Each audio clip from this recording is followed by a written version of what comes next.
Hi everyone, welcome to our Writing the Land class. I'm Dawn Wink, I'll be your instructor as well as companion in the journey. And so I wanted to connect and say hello and share some of the books that we'll be reading. And I also wanted to talk a little bit about, and I wrote about this in the week one overview, but how this course came into being. And it was through literally, as I wrote to you, it was through walking and riding and writing the land. And what I discovered, I grew up on a ranch in southeastern Arizona in the middle of the Sonoran Desert. We were 25 miles from town on a dirt road.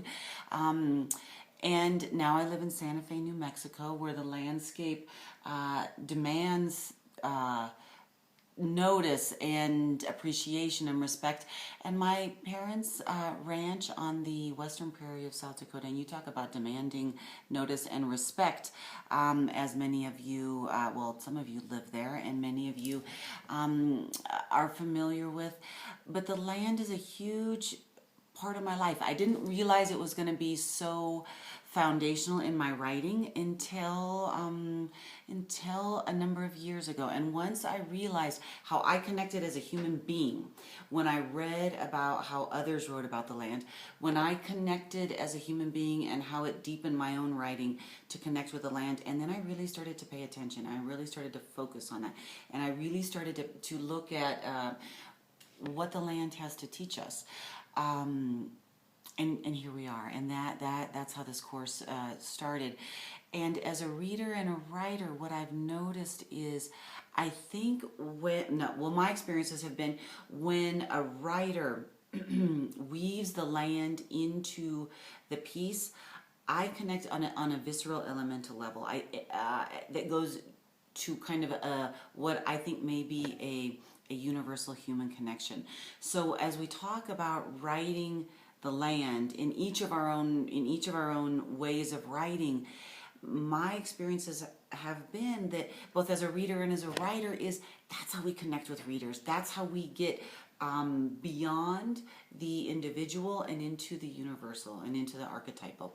So my hope and my intention is that's what we'll be doing in this class together.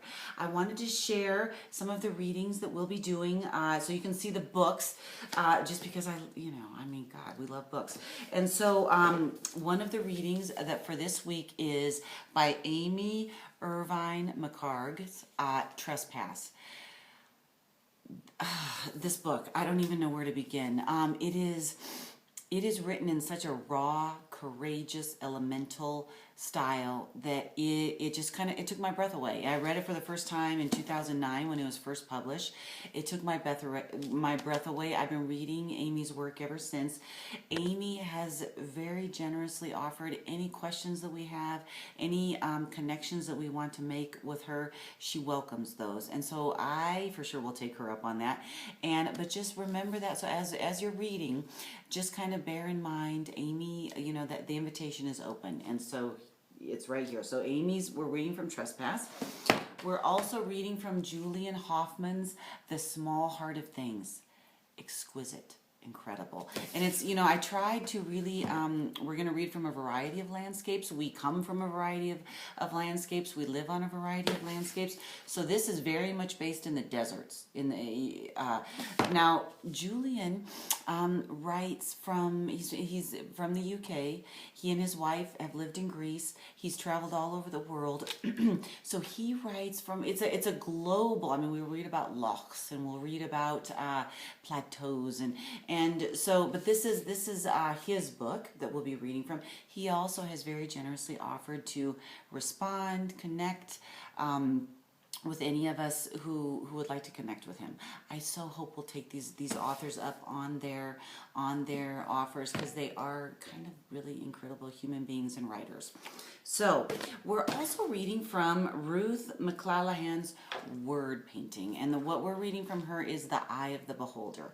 And I selected this particular piece to read about writing because of the attention to detail that she brings, and she identifies the eye of memory, the eye of childhood.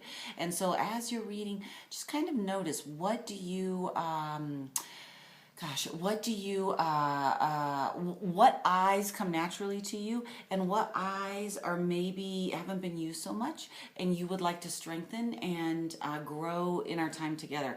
And just kind of notice about that. Through as on the list of the readings, I identify. That's ponder is a much better word than that. Ideas that I encourage you to write about in your journal, whether you write in hand in your journal or on your computer, whichever is most naturally to you. But just kind of muse. Follow those writing prompts wherever they may take you. We're also reading from a book that I know very well, Meadowlark, having poured a decade of my soul into it. And so I was just going to read to you just the authors, just the first, the author's note. I found this journal spanning 1911 to 1930, hidden in my great-grandmother Grace's house nearly 20 years after her death. A faded blue hair ribbon was tied around it. A scrap of pink paper held between the cover and first page of the journal fluttered to the floor the first time I opened the book. On it was written in Grace's handwriting, "There was but one way to heaven for me, and the path went straight through hell." 2 dried prairie roses fell intertwined from the last page. And this week we're reading that author's note and chapter 1. So, and okay, we also are getting some amazing wisdom from some incredible writers this week through video. And I chose these writers very specifically, and actually these pieces very specifically. I noticed as I was looking through lots of different videos and reading, there's some common threads that run through what these writers share with us that resonated very much with me as a writer. And so, anyways, I hope you'll enjoy. One is our dear, and I have all of these writers, I have all their books. So I just thought I'd show you some of them. But one is our incredible, amazing Barbara Kingsolver. And she wrote, Small Wonder.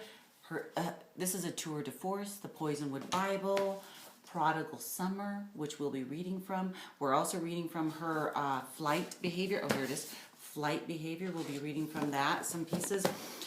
Pigs in Heaven from my beloved Arizona. And one of the things that I noticed, this woman has such an amazing body of work, and she talks about how all of her first drafts are clunky. And I love that, because I think so often we get hung up on expecting our first drafts to be perfect. No. So another incredible woman we'll be hearing from is our beloved Isabel Allende. I have all of her books too. But anyways, here's just some of them. Portrait in Sepia. Inés of My Soul. Daughters of Fortune. And she is, and you talk about writing the land, no matter where she is grounded, and the same with Barbara Kingsolver. The land is a character. The land comes alive. The land tells the story. The land gives insight into the characters. And so these women, we have so much we can learn from these women. And I also, there's also in there from Anne Rice, one of the most prolific writers out there. I love what she has to say about writing. And at the end of the week, we'll talk, once you've seen all the videos, we'll talk about all this. This is her latest, The Wolf Gift, which actually my sons are reading right now. I have not read this one yet. I've read everything else by her. I handily gave my sons this book for Christmas so I could read it. Oh well. So let me think if there's anything else. Okay, one of the pieces, and it's if on the weekly overview, you'll see that it's kind of laid out in order. There actually is a reason for that order. So I encourage everybody to kind of go through it in order.